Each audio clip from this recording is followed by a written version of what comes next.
अगर जानवरों से प्यार किया तो जानवर भी उतना ही प्यार करते। इस बात का एक सबूत है। लॉरेंस एंथनी हाथियों के ऊपर रिसर्च करते थे।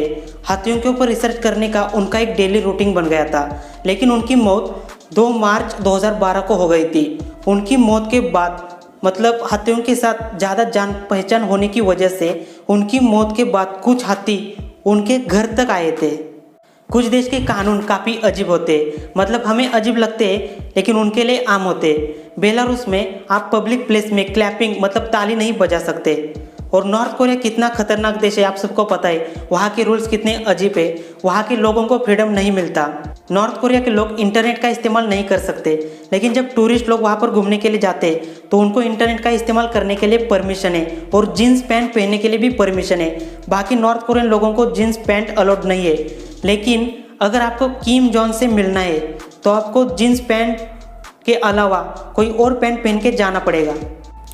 दोस्तों, आप सबको पता है जापानीज टेक्नोलॉजी क्या है, कितनी आगे है। हमारे देश की टेक्नोलॉजी भी आगे है, लेकिन फिर भी हम जापान और इजराइल जैसे देशों की मदद लेते हैं। इजराइल टेक्नोलॉजी की मदद से एक मिसाइल बनाई गई जिसे स्पाइक मिसाइल कहा जाता है। हमारे देश के पास भी एक मिसाइल है जो कि इजराइल टेक्नोलॉजी की है, क्योंकि इजराइल और भारत दोनों भी मित्र देश है। इस मिसाइल को इजराइल के राफेल एडवांस डिफेंस सिस्टम इस कंपनी द्वारा डिज़ाइन किया था। इस मिसाइल के बारे में एक इम्पॉर्टेंट बात आपको बताता हूँ। मिसाइल की रेंज 4 किलोमीटर तक होती है और सबसे इम्पॉर्टेंट बात, सिंगल मैन इसे ऑपरेट कर सकता है। वैसे हमारे देश के पास जो मिसाइल्स है वो काफ़ी हैवी है, मतलब उसे ऑपरेट करने के लिए एक बड़े लॉन्चर की ज़रूरत है जिसको एक जगह से दूसरी जगह लेना आसान नहीं है। लेकिन स्पाइक मिसाइल 14 केजी की होती है, जिसका मूवमेंट करना एक अकेला इंसान उसका मूवमेंट कर सकता है। आज की टेक्नोलॉजी इतनी एडवांस है, बायोलॉजी की मदद से हम एक इंसान जैसा दूसरा इंसान भी बना सकते हैं, लेकिन उसकी कोई गारंटी नहीं। जो नेचर ने बनाया वही टिका रहता है। इंसानों ने अभी तक हाइब्रिड एनिमल, हाइब्रिड पेड़ भी बनाए।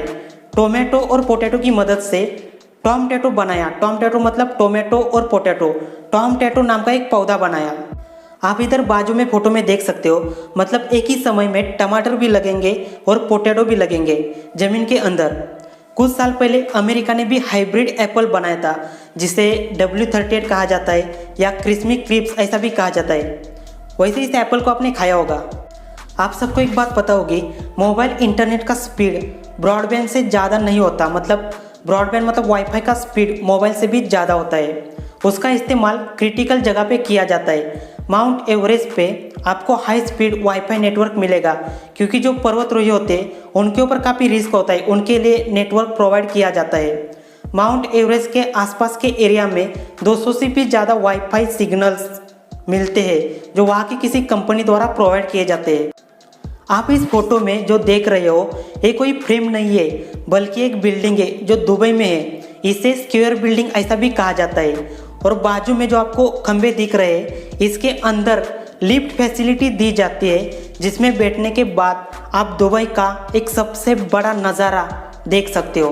और इस फोटो में जो आप देख रहे हो, ऑस्ट्रेलिया के क्वींसलैंड राज्य का एक पर्यटन स्थल है। लोग हर साल यहाँ पर घूमने के लिए आते हैं, पाइनएप्पल के साथ सेल्फी निकाल कर चले जाते हैं। और ये जो पाइनएप्पल है वो रियल नहीं है, एक बनाया गया पाइनएप्पल है।